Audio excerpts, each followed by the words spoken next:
Will you please welcome Ранди Геи?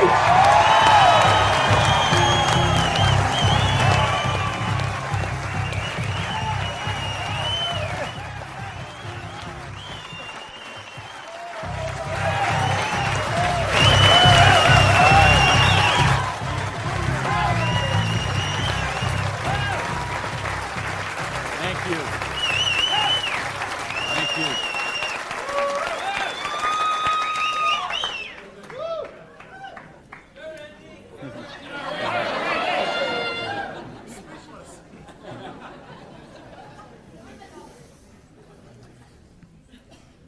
So what do you do when your dream dies? Do you sit down and cry? Do you give it up and let it die? Or do you give it one more try? Let me tell you the way it worked for me. I came to work one morning about 11 o'clock. There were two people sitting in a car waiting for me, and I got there. And see what had happened, let me tell you the preview to this. I had a restaurant, bought it with a partner of mine. We kind of bootstrapped the thing. Didn't really have enough money to start it like we should have. We tried to grow it as best we could, but we didn't pay the taxes, and we struggled by and borrowed from this account to that account and this account to that account. And eventually I bought him out, and I sent a letter to the IRS, who's the tax agency there in the States, and said, I'm the new owner here. We've had some problem with taxes. I want to make this right. Let's work out a payment plan. And I never heard anything for 3 months. So I sent a check in there. Here's a deposit, $1,000, good faith. Didn't hear anything for 3 months, so I sent another check, another letter. Never heard a thing for a couple of months until that morning. They're waiting on the car. You missed a gauge? Yes. I'm agent so-and-so. This is agent so-and-so. We're here from the Internal Revenue Service. We have your letters here. We have your files here. And we know you have $15,000 in back taxes. So we need that money. There's a 100% penalty because they were not filed. So that's $30,000. And then there's the late fees and the interest payment and the this and the that. And we need $37,000 today, or we're going to seize your restaurant. So I was like, I must have left my checkbook at home, right? And so I called my lawyer, I called my accountant, they all said the same thing. There's nothing you can do, Randy. You've got to work something out with these people. And I remember hiring a consultant who used to be an IRS agent, and she negotiated with him. She called me one day and she said, Randy, we're at the end of the road. The way they keep compliance is they have to set some examples sometimes, and you had a busy delivery business and they saw those cars going all the time with the signs on them, and they need to make examples, and they just want to make you an example. And so they auctioned off the place on the courthouse steps, $500,000 a year operation. They auctioned it off for $11,000. And I couldn't beg, borrow, or steal $11,000 to get it out of hock, so that was the end of my dream. And I remember driving along in the car that day, not even my car because I didn't have a car anymore. I remember driving along in my friend's car and crying in the car, thinking, I have to call my mother and tell her this. I have to tell my friends this. I mean, I was so ashamed. I was so humiliated. I didn't know what I could do. How was I going to tell people that I had lost my business?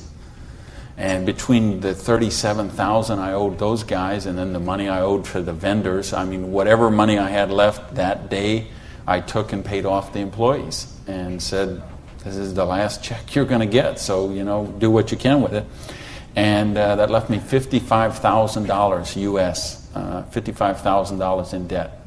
No house, no car, no credit cards, no job. And what do you do in a situation like that? Well, when you have your dream.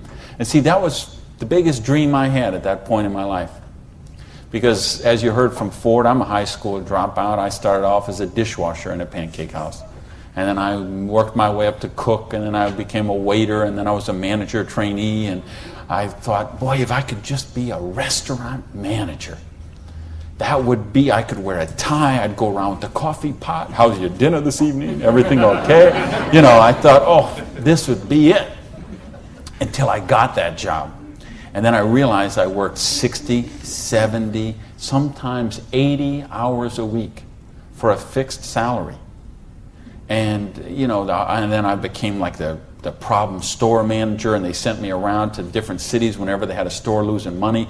They would send me there, and it was my job there to go and be the turnaround guy. So I'd go in and work on the payroll, work on the food costs, the controllable expenses, make the thing profitable, and they'd send me somewhere else. I lived in 18 cities in 5 years. So think what kind of home life you have, what kind of friends. You don't have any friends. You don't, you know, because people stop calling you. Because every time they call you, you're always working. And you never go to the movies, and you never go to dinner, and you never go anywhere, so they just stop calling you. And your work becomes your life.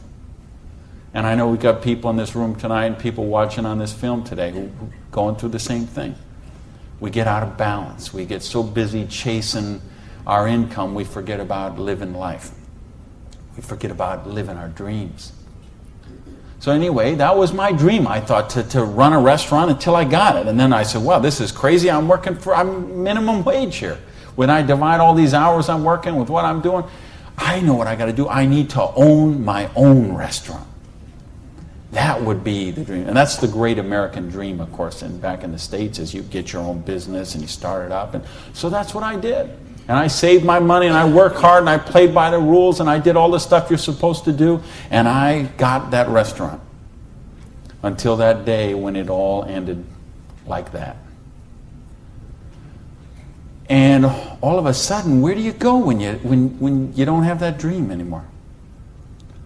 And, you know, in my case, I had to back up, and I'll talk about that in a sec, but I don't want to talk about me tonight. I want to talk about you tonight. I want to talk about your dream. I mean the big dreams, the bold, daring, imaginative ones you had. The ones you had when you were 15 years old, and 18 years old, 20 years old. Because you know what I see people give up on their dreams. And it seems the older we get, the more we give up on our dreams.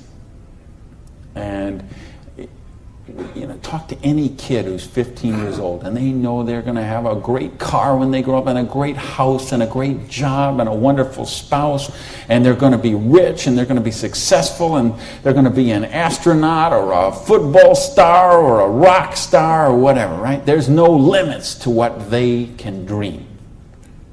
And what happens along the way? They get out, they go to school, they get out as 22, 23 years old, all of a sudden they take a job they don't really want. It's not their dream job, but they figure it'll do for right now. And then maybe they find out about another job, and that's not their dream job, but it's a little more money than the last one. And they meet someone along the way, and all of a sudden there's two, and then there's a little baby on the way, and there's another baby, and then there's diapers and formula and braces and all of those kind of things. And all of a sudden they take another job that's 500 miles away, but again, it pays a few $1,000s more a year, so they take that job. And all of a sudden you're 35 years old, you're 45 years old, you're 55 years old, and you forgot about your dreams. That's what tonight is about. I know you heard it's a business opportunity. Nah, it's a dream opportunity. How to get your dreams back. I notice this because I like sports cars. Some of you all know me. You know, I got a car thing going on. And it's funny, I'll be sitting at the light in one of my Vipers, let's say, and some car will pull up next, and there'll be a guy driving there, and he's got his 2-3 kids in there in the back, and they'll roll down the window, "Hey, Mr. Viper, man, cool car, man, and, you know, rev the engine up. I can't wait. When I grow up, I'm going to get a Viper." And kids say that to me all the time. "I grow up, I'm going to get a Viper." Now, Dad doesn't say that. He's just sitting there behind the wheel, because see, Dad's already grown up. And he figured out he ain't getting the Viper. He's got the minivan. Right? What happened along the way? You know, because, and it's funny, every year they publish the list of the most popular cars. And I see it every year, and it comes out. And I read the list, and it's funny. Now, when I talk to kids, and I talk to a lot of kids, they always like cars. And I'm going to get a Corvette, I'm going to get a Lamborghini, I'm going to get a Ferrari. And then when they publish this list of the best-selling cars, it's Toyota, Camrys, and Holdens, and Mercurys, and Ford Escorts, and Geo Metros, the broke mobiles. Right? These are all cars they make for broke people. You see that? Like the Holdens you got here. Right? And the Toyotas we got there, and the Chevys we got there, and the Buicks we got there. They make those things for broke people. Now, how come when I see the list of the top 10 things, I don't see Ferraris and Lamborghinis and Rolls Royce and Jaguar and Bentley? Because they gave up on their dreams. They said, well, this is the car we got. There's room for the car seat in the back, and we can afford the payments. And they settle for a car. And they settle for a house. And they settle for a job. And they settle for a life of quiet desperation. When they could be living a life of joy, challenge, growth, adventure, and prosperity. That's what tonight's about. I want you to think about, really, here's the challenge I would give you. I want you to think of 5 things you would do, have, or become if money was no object. I mean, really think about this, okay? You don't have to write it down. I just want you to think about it. But think about if you had Bill Gates' kind of money, if you had Larry Ellison's kind of money, if you were one of these .com billionaires, would you be driving the car you're driving right now that you got here today in? How many people, tell the truth now, if money was no object, how many people would have a different car in the parking lot tonight? Okay. Now, if money was absolutely no object, you had 30, 40, 50, 60 billion dollars, how many people would have a different roof over their head when they went home tonight? How many people have a better wardrobe? Ladies, how many of you would have bigger closets? Right? Yeah. So this tells me something. This tells me you do have dreams. And you want to live them, or you wouldn't be sitting here tonight. See, most of Australia tonight, most of New Zealand tonight, most of the United States, UK, everywhere where they're watching this video, most people aren't gathered like this. Most people are sitting on a recliner, rubbing the hair off the back of their head, drinking rancid fermented hops, watching the Idiot Box. 6 hours a day. And this is their life. Monday morning, 6:30. The alarm clock goes off. And they hit the snooze bar. If I could just get 15 more minutes. And they wait 15 more minutes, and they hit the snooze bar again, and they get 10 more. And then they got to get up, and they rush in the shower, and they jump in the car, and they buy their breakfast through a drive-through somewhere, and then they go to a job they don't like or actually hate. 85% of them, a job they don't like or actually hate, and they get through Monday till 5 o'clock or 5:30 or 6 o'clock, and then they go out and they face the traffic going home.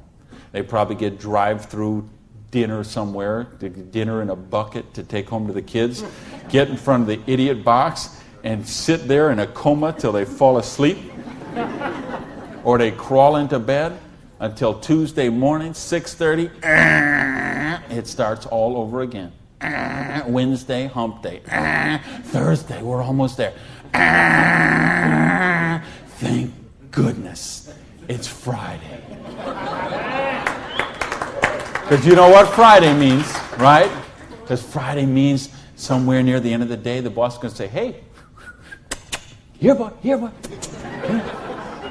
going to get out that little paycheck. And they're going to get that paycheck, and for one brief moment in time, it's going to feel like it's theirs.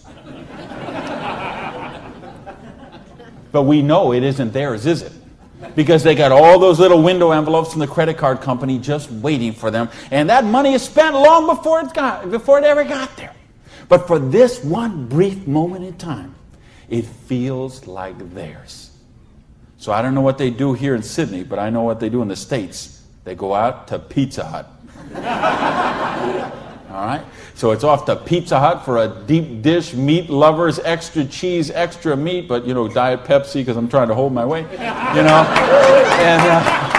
off to the Pizza Hut, and then it's off to the neighborhood video store where they rent 3, 4, 5, 6, 8, even 10 videos to get them through the weekend. And they will spend their entire weekend sitting on that same recliner, rubbing that same hair off the back of that same head, drinking the same rancid fermented hops in a coma all weekend long, video after video after video, so they don't have to think about their life of quiet desperation until Monday morning, 6:30, when it starts all over again. This is life for a lot of people. This is life for millions of people. They're missing out on the real life. They're missing out on the real joy. And I don't want that for you. I didn't come 12,000 miles here to tell you what you want to hear. I came to tell you what I think you need to hear. We got a business here that offers you a chance with unlimited income potential. It's a business to help you be successful while you're helping other people reach success. You choose the hours you work. You pick the people you get to work with. I mean, do you know what a joy that is? Just to be able to pick the people instead of those slobs you're working with. Right? I mean, the tax advantages are extraordinary. The travel opportunity, if you're like me and you love to travel the world, the travel opportunities in this business are simply amazing. Okay? So what's it take to do the business? Well, it doesn't take a lot of money. This is a very low startup cost business. It doesn't take a lot of time. This is a business you can start in 7 to 10 hours a week. And what I'm going to share with you tonight is a 2 to 4 year plan. So you say, is this a get-rich-quick scheme? Yes, as a matter of fact, it is. Okay? Because anything that can get you rich in 2 to 4 years is a get-rich-quick scheme as far as I'm concerned.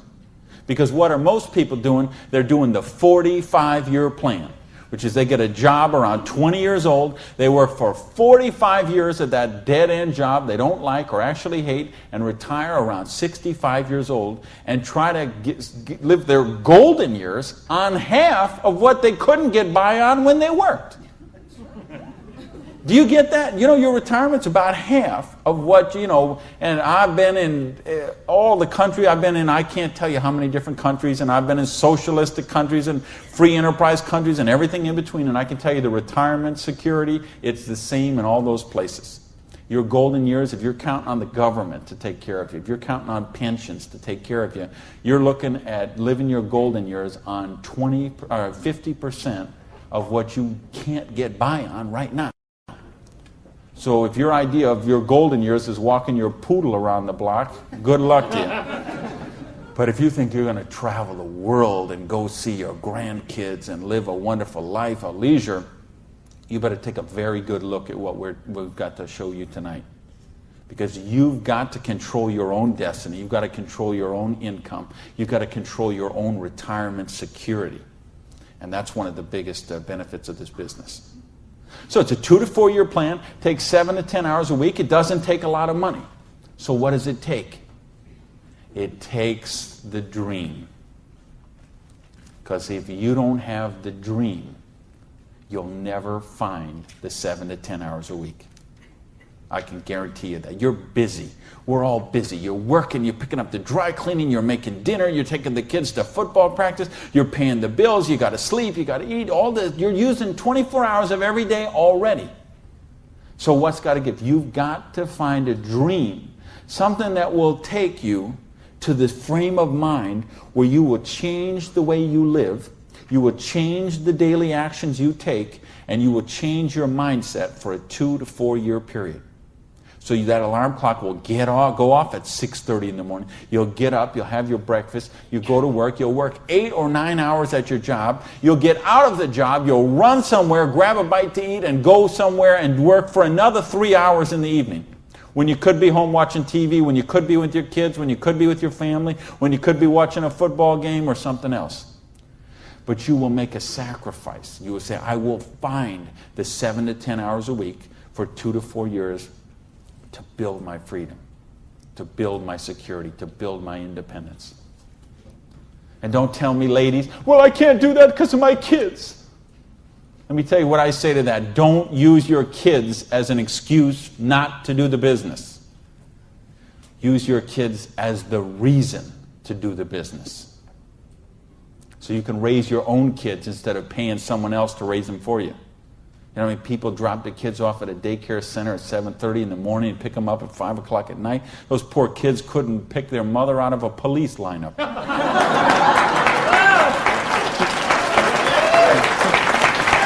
Right?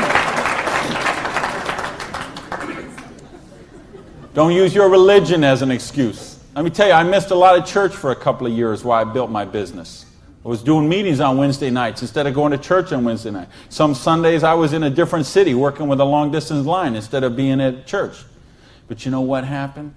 I tithe 10% of every penny I make to my church. And I make a lot of pennies these days. Okay, some Sundays, we seat 800 in my church. You know, some Sundays, they put that basket around and it starts here and it goes all the way down the aisles, all that just like that. And you know, sometimes the check that I put in there equals the checks of 799 other people all added together. That's what missing a few days of church did for me. Gave me time to serve on the board of the church, 2 years as the president, a couple years more as the Blue Ribbon Committee. I've been able to contribute to the church. I've been able to teach a class on prosperity on that. See, I couldn't do that when I was broke. Do you really get that? You can't do these kind of things when you're broke. You can't help your kids when you're broke. When you're so busy trying to pay the bills, you're so busy trying to cover the mortgage, you're so busy trying to pay the rent, you can't live life. And that's not the way life is meant to be lived. I came here because I want you to have an amazing life like I have. And I believe me, I have an amazing life. I live in my dream home. I live on the ocean, okay? I go to bed every night, I hear those waves crashing on the shore. I wake up, I go down, and I got a beautiful car to get into. I have beautiful people in my life. I have wonderful health. Everything is, I make more money every year than I did the year before. I am living a dream that is just wonderful. But I made some sacrifices along the way. And that's what I'm saying to you. Make some sacrifices. Take 2 to 4 years. Make a commitment. When you walk out of here tonight, make that commitment. Not to your spouse, not to your sponsor, not to me, not to yourself. Make a commitment to yourself that you're worthy, that you're worth it, that you will think back. And that's what I want you to really do, is say, okay, what were your dreams when you were 15? What is the house you would live in if money is no object? Do you have a picture of it somewhere that you carry around to fuel you? What is the dream car you want to be driving? Is it a red Lamborghini Diablo? Ferrari Testarossa? Bentley? Viper? What is it? Do you have a picture of it in your wallet? You got a picture of it in your planner? You have a dream board with it up somewhere? You got it up on the mirror in the bathroom? You got it up on the refrigerator in the kitchen? How much time you want to spend with the loved ones in your life? How much money you want to give to charity? I had lunch. Funny, I just got invited to be on the board of directors for the Florida Philharmonic. I'm so honored they asked that, and I'm proud to be a supporter of them. I'm so proud to be a supporter of the opera and the Young Artist Program and all kind of charities. Fascinating thing, though. I had lunch with the guy who invited me to be on the board. He gave $1 million to the Philharmonic this year. $1 million. So they can play beautiful music. That's money. That's money with a capital M. That's living a life of dreams. That's living a life of wonder, of joy, of adventure and growth. And that's what I want for you. But you got to know what that is. So please, those 5 things, what would they be? And maybe you're going to give $1 million to your church, temple, or synagogue. Maybe it's you want to take a year off and study ballet. Maybe you want to take 6 months and go on a cruise around the world. Maybe you want to fly in all your family from all over the world and have a reunion. Maybe you want a house in Paris and a house in Hawaii and a house in San Diego and a house in Berlin. I don't know what it is for you, but you have to know what it is. Or nothing I'm going to talk about tonight is going to make any sense to you.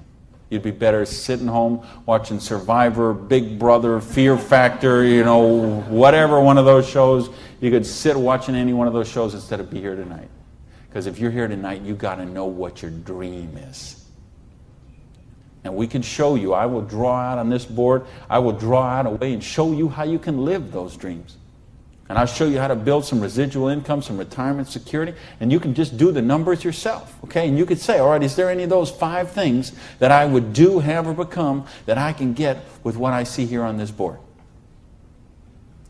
The difference is, and here's the secret, okay? You wonder, okay, I know there's nothing for free. There's always a cost. Here's the thing. Here's the secret of everything I'm going to talk about tonight has to do with leverage. It's getting you out of the trap.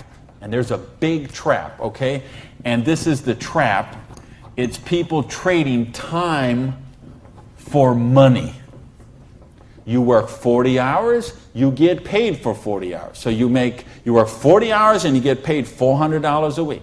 If you're sick half a day and you only work 35 hours, you get paid $350. If you need some extra money because there's something that you want to do, you put in some overtime, so you work 45 hours, so maybe you get $450. Well, you know what? That is trading time for money.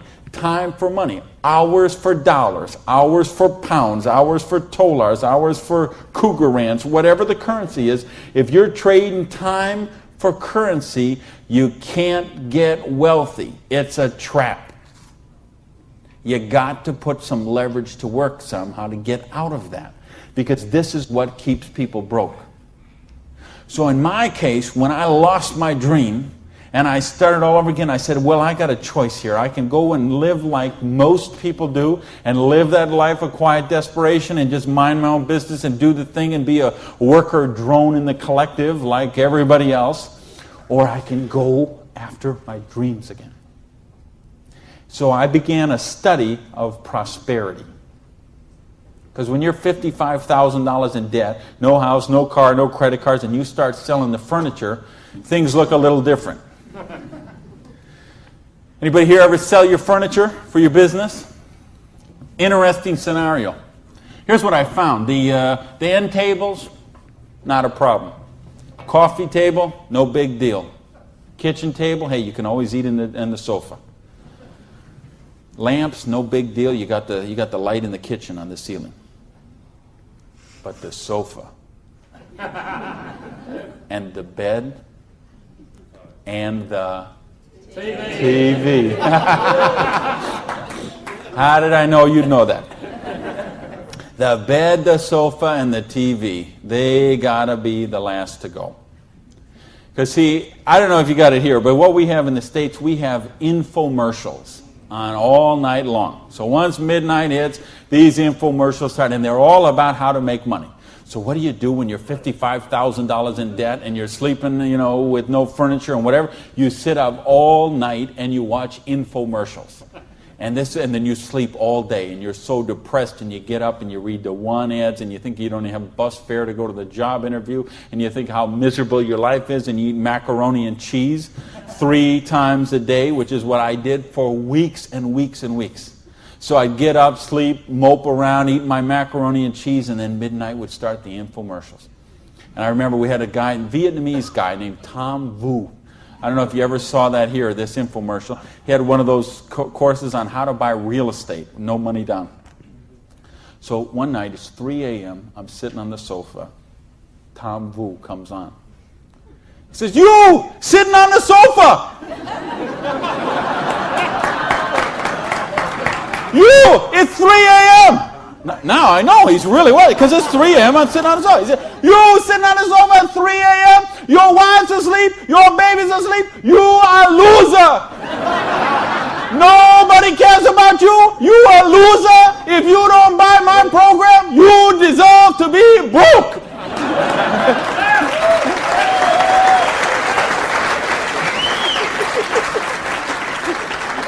And I'm like, oh, if only I could afford this program. But of course, I didn't have the $199 or whatever it was. So, and eventually, of course, the sofa had to go, the bed had to go, and then the TV had to go.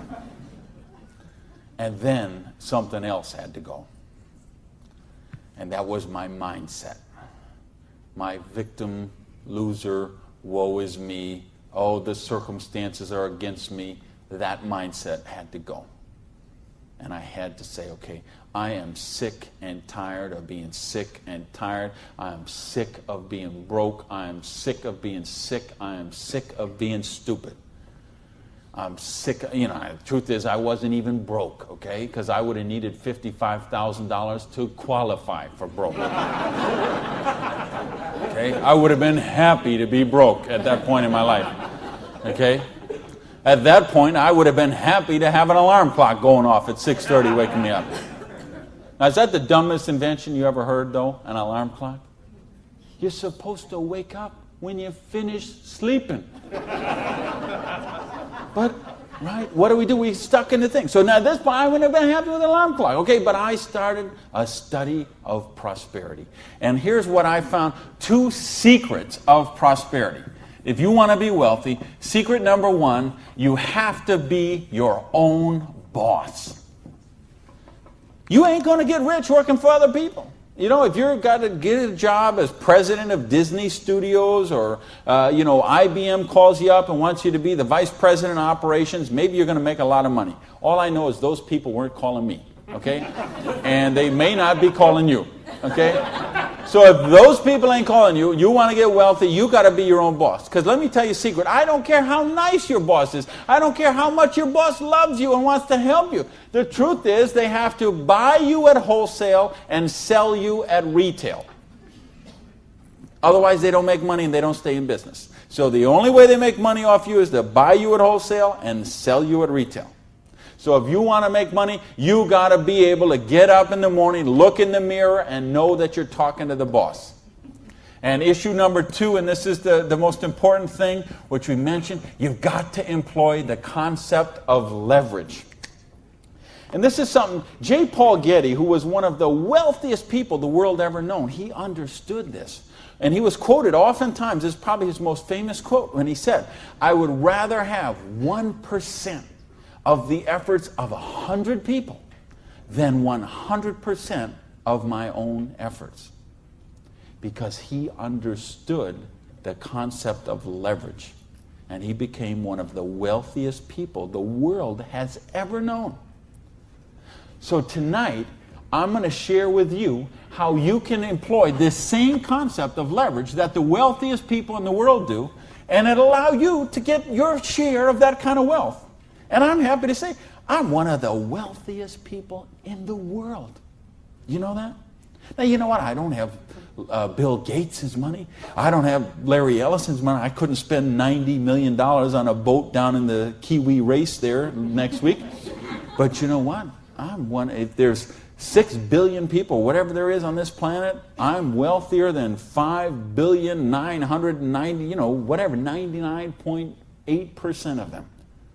And I'm a dishwasher from a pancake house. But I understood leverage. Now, how do you put this leverage? It's a business called network marketing, sometimes called multi-level marketing. Sometimes we call it MLM for short. What is it? It's a business that allows you to leverage the efforts of other people who have a dream and are willing to trade that 7 to 10 hours a week to get a dream. So you're going to introduce them to the business. You're going to teach them a duplicatable system that they could follow and duplicate the same results with people that they're going to introduce to the business and create this system that everybody can follow, and everybody will get a nice chunk of the organization that is built.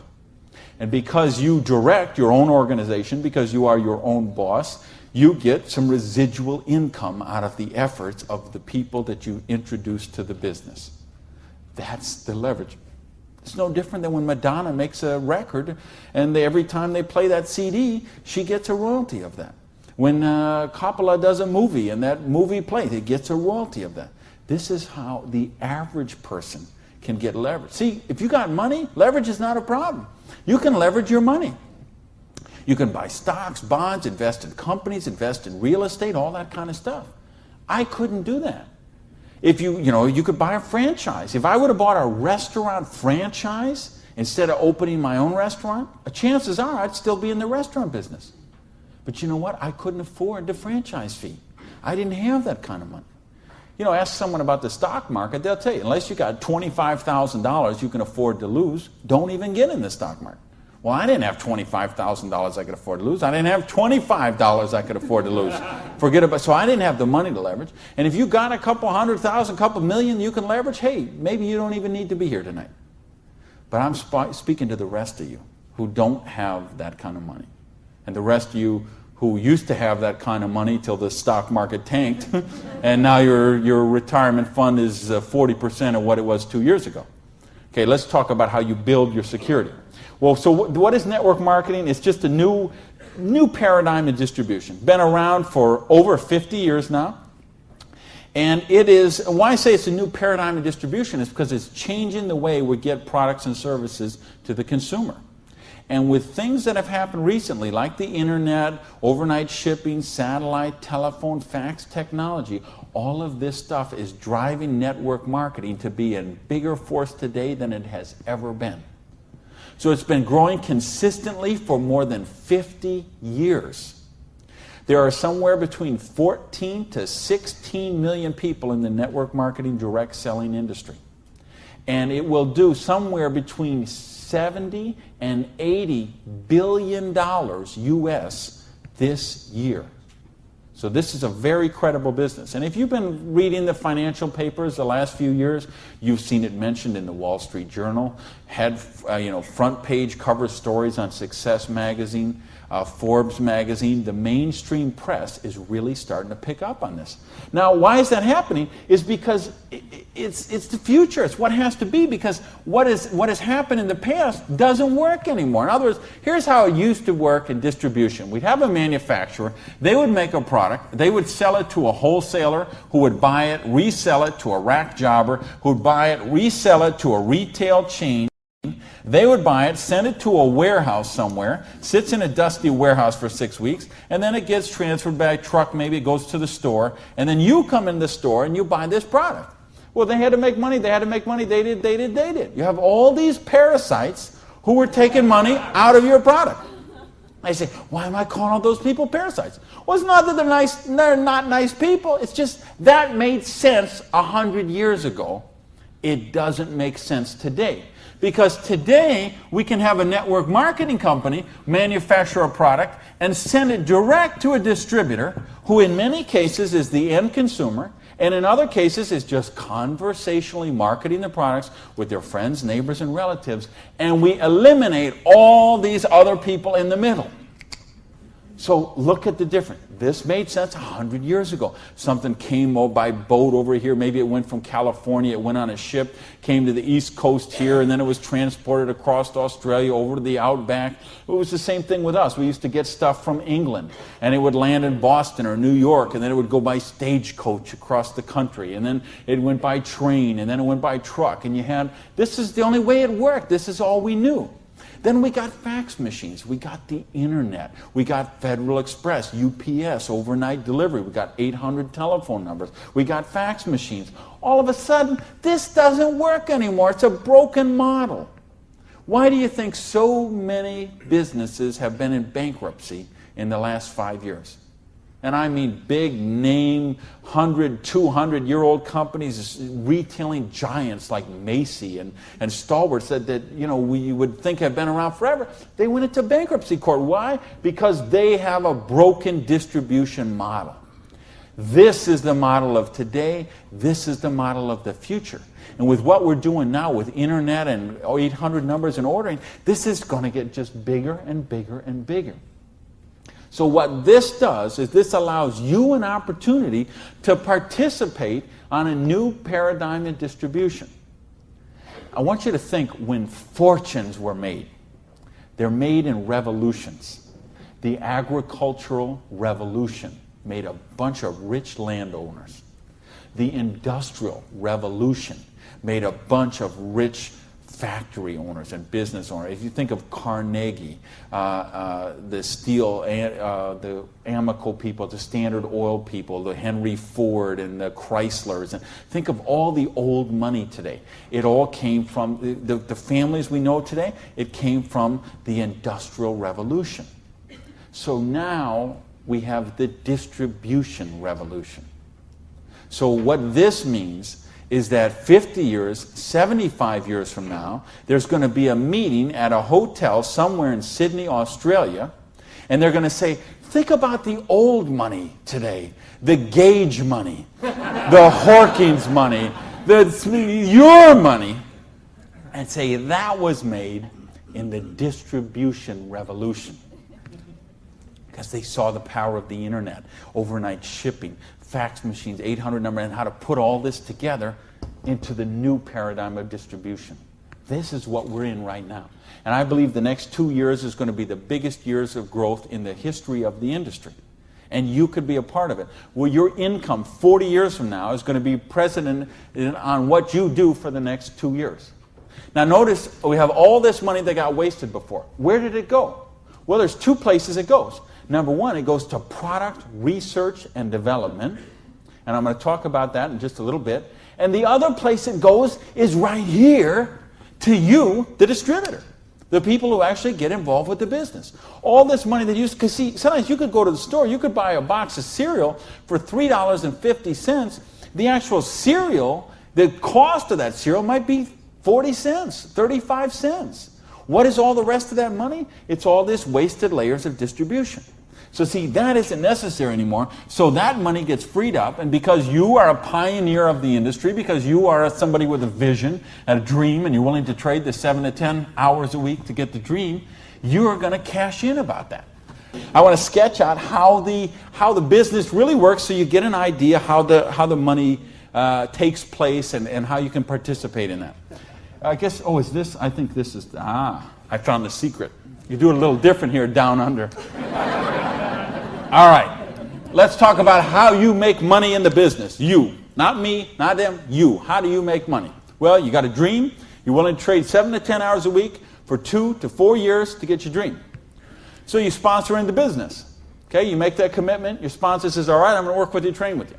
What we're going to do is we're going to help you identify, and I'll use this as an example, 6 people who you know who have a dream and would be willing to trade 7 to 10 hours a week to get the dream. Fair enough? Everybody follow me so far? Everybody follow me so far? All right, just making sure you're not nodding off over there. All right, now let's suppose that everybody involved in the business produces a volume this first month that you get involved in the business of $100. Now notice I didn't say $1,000 or $10,000 or $100,000. I said just $100. Why? Because I want to show you this is very simple, very duplicatable, very doable for everyone. The secret of this business is leverage. We have a lot of people doing a little bit, just 7 to 10 hours a week. So now if you and each of the 6 people you introduce into the business produce a volume of $100 the first month, you'd have $700 worth of volume in your organization, right? Now we have a lot of different companies represented here tonight. There's all kind of different pay plans. But I think you're going to find as an average, what you're going to see in the business is you can make about 10% of what your organization does in volume.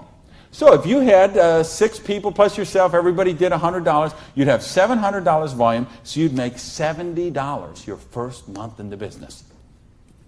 Now you say, come on, Gage, you brought me here for $70 a month. I can't even wash my Lamborghini for $70 a month. I understand. But see, believe me, I understand. I know what it's like to keep cars clean. But this is just month number 1. And how much, if you're a doctor, and by the way, if you're a doctor, if you're a lawyer, if you're an accountant, you know what plan you work under? Trading time for money. Just like the bus boy at the Denny's restaurant, the doctor, the lawyer, the accountant, trading hours for dollars, same thing. So how much did you make when you learned to be an accountant? You probably went to school for 10 years. Well, you learned to be a nurse, when you learned to be a doctor, when you learned to be a lawyer. Think how many, you didn't make anything. So don't be crying about your lousy $70 here, okay? Because you're learning the business. Because look what happens next. Now the second month, we're going to say, we're going to help you help your people. We're going to teach you that duplicatable system to teach your people. And we're going to have them, now we're going to say they're not quite as bright as you are, okay? They didn't quite get this as good as you did. So they each got 5 people that they're introducing to the business, all right?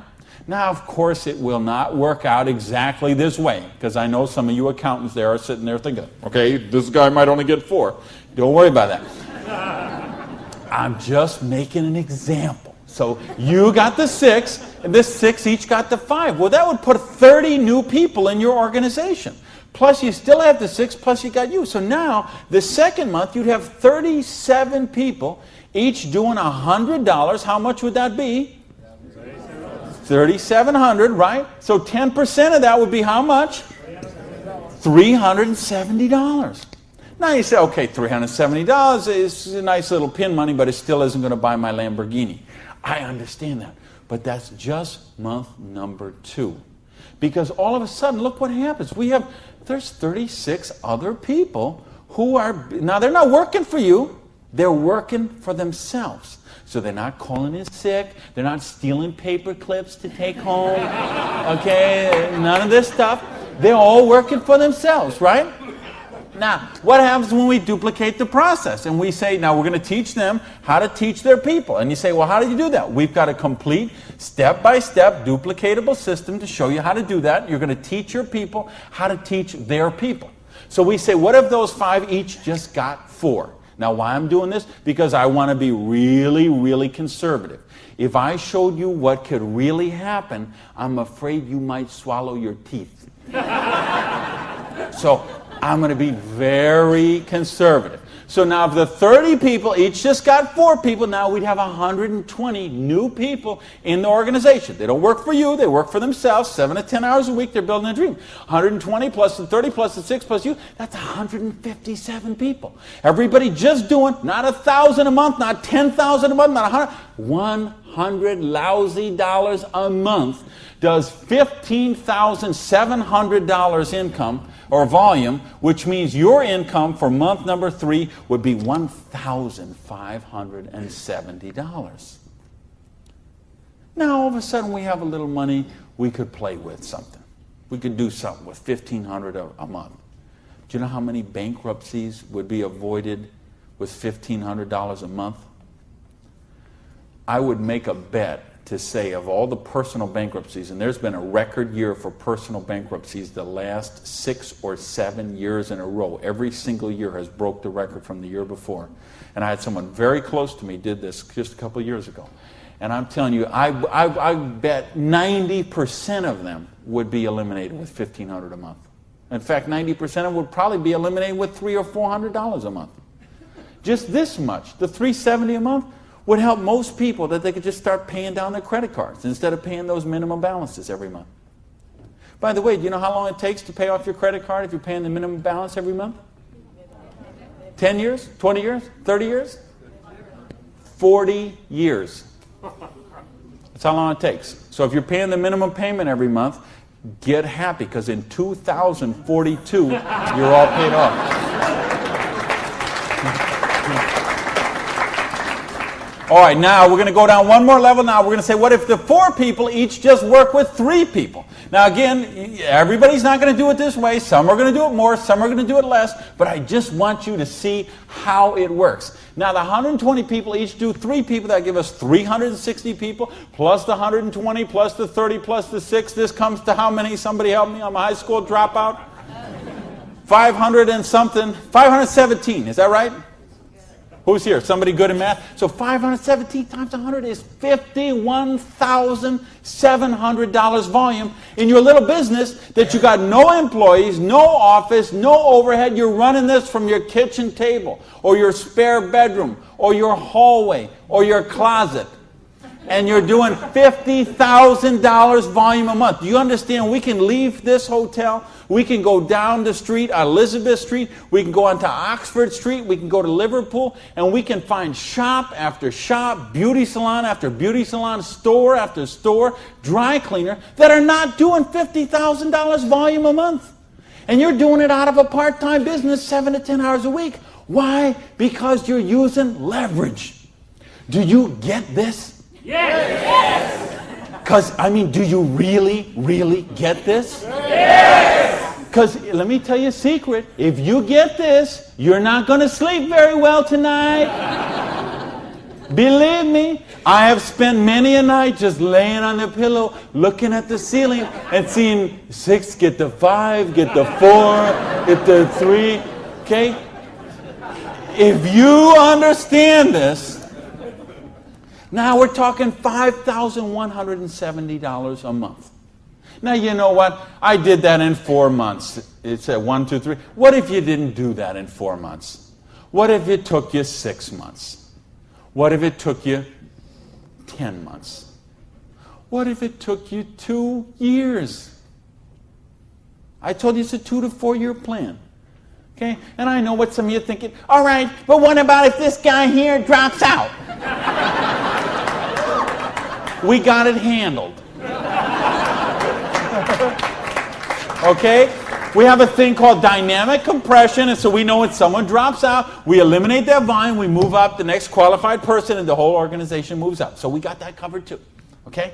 So, but what if you didn't do this in 6 months? What if you didn't do it in 10 months? What if it took you 2 years? Would it be worth trading 7 to 10 hours a week for 2 years to have an extra $5,170 a month? Yes or no?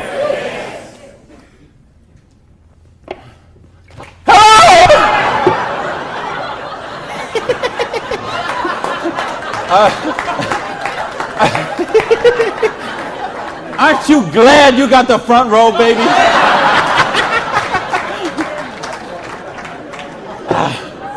Now, let me get some more water here. And let me ask the question again. Would it be worth trading 7 to 10 hours a week for 2 to 4 years to get an extra $5,170 a month? Yeah! All right. Thank you. That's a little better. That's what I'm talking about. When you get this, when you really get this, you're not going to sleep tonight. Because you see how a dishwasher from a pancake house could become a multimillionaire. You see how a farmer's wife from Utah could make $80,000 US a month. You see how a woman with 2 kids and an abusive husband could leave her husband and become a multimillionaire. You see how people on welfare can build complete financial independence. And they can do it with integrity. They can do it with honor. They can do it with helping other people, giving value, contributing. That's what we got to offer here. So see, now you say, okay, all that sounds good. It looks good, but what's the problem? What is the $100? Well, I told you, remember that whole distribution model? We have all of that money that used to get wasted. Now that goes into product research and development. You will see some of the most cutting-edge, state-of-the-art products in network marketing that you won't see anywhere else in the world today.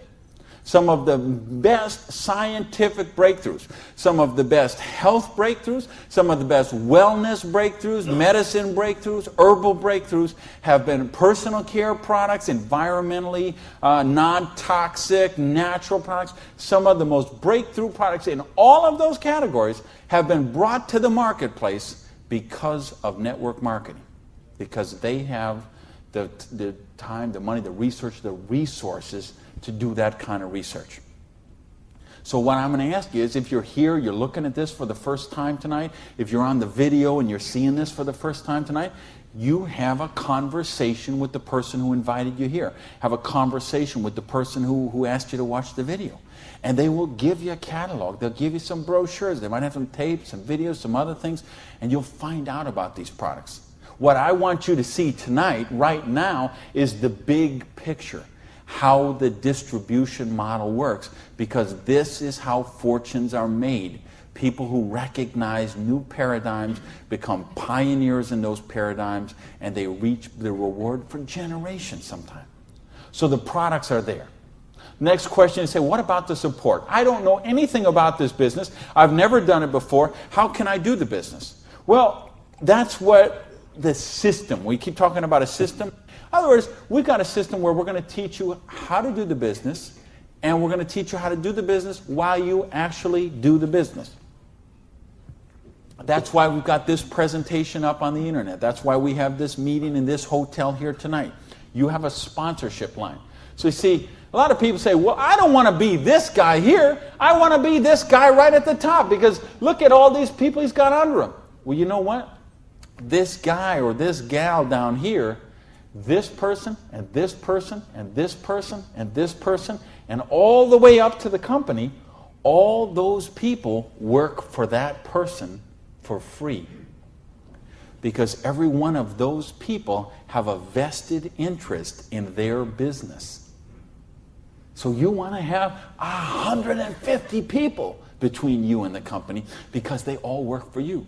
So they will go with you and they will do two-on-ones with you. They will go to your prospects and sit down at a coffee shop and bring a notepad and explain the business to them.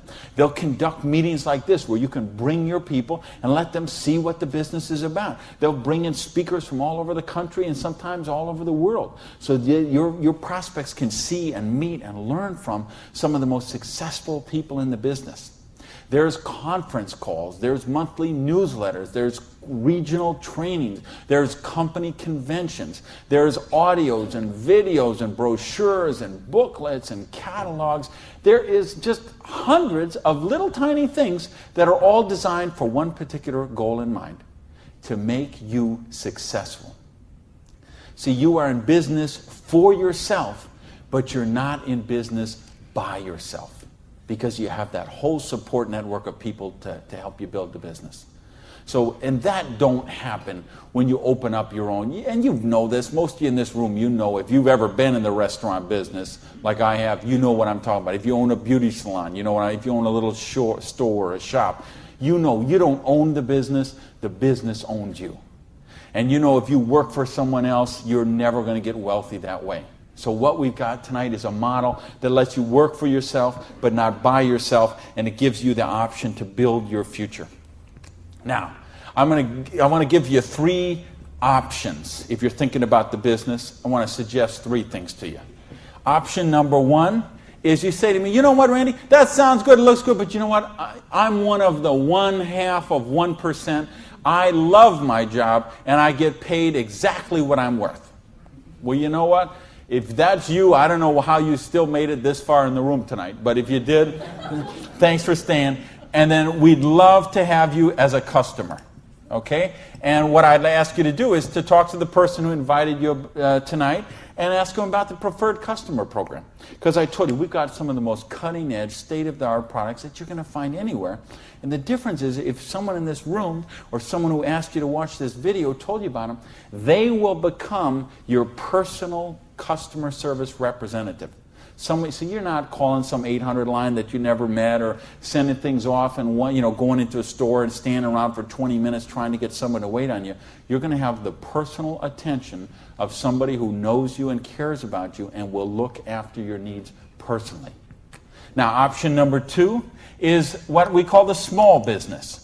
You say, you know what, Randy, this sounds good. I like the idea of being my own boss, and I like the idea, or maybe you're looking at a nutrition company and you say, well, I'm a chiropractor, massage therapist, an iridologist, or physical therapist, and I want to sell this stuff to my clients. Or maybe you're being presented to a personal products company and you own a spa or a gym or salon and you think you could sell them there. Or maybe it's a cleaning product stuff and you've got a cleaning service and you could sell them to your clients. Well, if you're looking to just kind of use the products yourself, buy them at wholesale, and then conversationally market them to your friends, neighbors, and relatives, that's a small business. And if you want to make a couple $100 to a couple $1,000 a month, the small business option would be the one for you.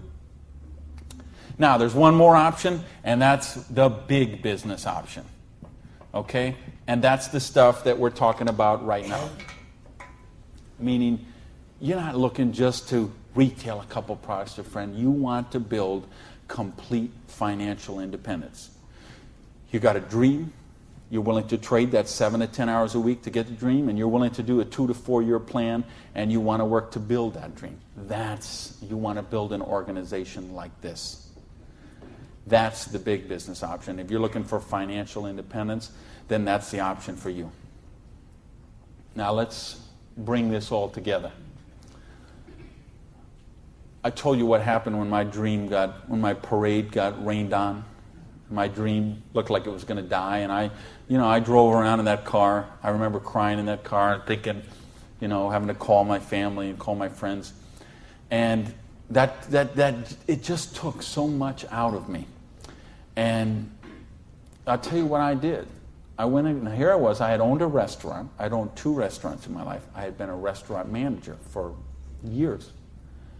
I went and found a restaurant in South Miami, a little diner that was open for breakfast and lunch only, way in the Southwest where I didn't know anyone, and I got a job as a breakfast cook, flipping eggs. For 2 reasons. Number one is they would pay me cash every week. They would cash my paycheck, give me the cash, because I didn't have a bank account, because if I had a bank account, the tax people were going to seize it. So I needed someone who would pay me cash, and I needed to go get a job and just make some money to buy macaroni and cheese. And I had to lick my wounds. I had to take a couple of months and just regroup. I had lost my self-esteem. I had lost my drive. I had lost so much that I just didn't even know where to go. So I needed that time to do that. And so I got up every morning at 5 o'clock in the morning and took a bus down to South Miami to be there by 6 o'clock, 6:15, and flipped eggs every day till 2:30. And I did that all week long. And I did that for months to kind of just get my sanity back, get my esteem back. And then I went back to this business. And see, I didn't have the money to get back in the business because I still owed tens of thousands of dollars. But I had been in the business once. I had made some money. That's where I got the money to buy the restaurant initially. And what had happened, I'd been with a new company. It was not a stable company. I got some money. I bought my restaurant. That company went out of business. Well, then I was in the restaurant and working 80 hours a week, and then it just, that's what happened. So now, owing $50,000, I knew I was never going to pay this off flipping eggs, and I knew I was never going to pay it off even if I got a job as a restaurant manager. I mean, do you know how long I'd have to work as a restaurant manager before I could make $55,000 and pay it off? And I owed even more then because I borrowed a bunch of money just to live. So I said, I've got to get in this business. So I went to someone I knew in the business who knew me from before, and I said, you know me, you know that I can work, you know I have a dream. I don't have enough money to get in the business. Needed about $600 to start that business. Rob, he lent me that $600. And you know what? Best decision he ever made. So I went out, and I didn't do this business 7 to 10 hours a week. I did this business 7 to 10 hours a day. I sponsored 9 people the first month of the business, okay? I didn't do 6. For those of you who say, well, it doesn't work this way, you're right. It didn't. I sponsored 9, okay? And at the end of the month, I had 60 people in the business, month number 1. Month number 2, I sponsored 2 more people, so that's a total of 11. I had about 130 people in my organization at the end of month number 2. Month number 3, I didn't sponsor anybody. Okay, I just worked with the 11 that I had sponsored in the first 2 months. The organization went from about 120 people to 360 people. And month number 4, I sponsored a couple more people in the business, and the organization was bigger than this one right here in the 4th month of the business. It wasn't 6 months, wasn't 10 months, wasn't 2 years, wasn't 10 years. It was 4 months. And I made easily double that money. What you see on the board, I made that in my 4th month of the business. Now, how did I do that? I needed to and wanted to very badly. I was hungry. I had a dream, and I was sick of being broke. And that's what I want you to get out of this is, do you understand? This is how it goes. There's no limit here. You could sponsor 7. You could sponsor 8. You could sponsor 9. You could build this whole organization, build yourself up to get $50,000 or $60,000 a year residual income, and then you could go out and you could sponsor 5 more people and start the whole process all over again, the same exact thing. And you could have 100,000 residual going. And you could start with 5 more and you could have 150,000 residual going. And if you put 5 people a year in, and it's very simple, put 5 serious people in the first year, put 5 serious people in the second year, put 5 serious people in the third year, and you will be making a fortune. Put 5 serious people in the fourth year, you'll have a business worth at least $1 million, I project. Put 5 more the next year, and you're going to have a business worth a couple $1 million in 5 years. Why? Because we got residual income here. You're building leverage. You're getting this going. And that's what I want you to get.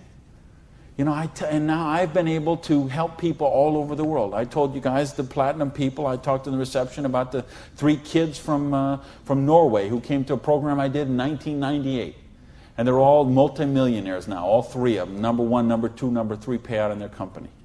I think of you guys right here in the front row and what you've done the last couple of years. And you know the people I had in London, those people there, what they're doing there. I've got people all over the world. Just, they got a dream. They're willing to trade it. We give them a system to follow, and they're living their dreams.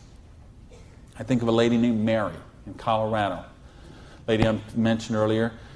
2 kids. She's sleeping in her friend's basement because she's on welfare. Divorced, no husband anymore, no one to help pay for her kids. So she was on welfare. And along the way, she got attracted to the business. Along the way, I was able to touch her and touch her life, show her some things, how to follow a duplicatable system. She built an organization making $30,000 US a month. Now, you know, the $30,000 US a month, I'm okay with that because you can get by on that. Okay. I couldn't get by on that, but I know a lot of people could get by on that. But you know what? It's not the 30,000 that gets me so excited about what Mary did. It's what Mary did. It's the example she does for her 2 kids. Okay? It isn't just the money. It's what, I mean, do you know what that means to those kids to see this woman who was on welfare and just desolate and nowhere to turn, and you meet her today and she is so well dressed and positive in her esteem, and she's so confident, and she is modeling this behavior and setting such an example for her kids. This is how you raise good kids, is you show them how to be successful yourself. You don't tell them grow up and get an education, grow up and be successful, grow up and make money. You model the behavior for them. Jan Rue, who a lot of you know, I've done programs with Jan. Here's a lady, same thing, abusive husband, divorced, 3 kids, I think, became the number 1 payout in her company. Why? Because she had a dream, and she was willing to trade that 7 to 10 hours a week to get a dream. And we've got the model here where you can do that. There is no limit to what you can do. But I don't want to talk about my story anymore. I don't want to talk about Jan's story. I don't want to talk about Mary's story. I don't want to talk about Orion's story. I want to talk about your story. I don't want to talk about my dreams, Jan's dreams. I want to talk about your dreams. You know, go back to where we said earlier. Did this kind of thing, if you did this in 6 months, a year, 2 years, is there something on your list of 5 things you do have or become you could do with the down payment, with what we're talking about there? And if not, how big is your dream? Are you willing to pay the price? Are you willing to live your dreams? Because if you are, we've got the business that will allow you to do that. So I got a couple questions for you, and then I'm out of here. I'm looking for 1-word answers. Question number 1. Do you believe you're really worthy of success? Yes! Question number 2. Are you really willing to live your dreams? Yes! Yeah, baby! And question number 3, the last question, and I'm looking for a 1-word answer once again, and you better blow the roof off this joint, because that's it, and I'm out of here. Because all of this, all of these numbers, all these things, it all goes back to this one circle. These are not circles. Every one of these represents a person, and this circle right here represents you. And this thing only works if you believe in you. If you believe you are worthy, if you believe you have a dream, if you're worth that dream, if you're willing to trade the 7 to 10 hours a week to live that dream, if you're willing to not let your dream die. You're not willing to sit down and cry, even if you have to sit down. I had to sit down and cry. But you're not willing to give up and let it die. You promise yourself, you make yourself, you commit yourself to give it one more try. So the last question I'm asking you is based on everything we've talked about tonight, everything you know about this business now, everything you know about the person who invited you, everything you know about you and what you are and what your dreams are. I need to know, are you willing to give it one more try? Yes! Thank you. Good night, everybody.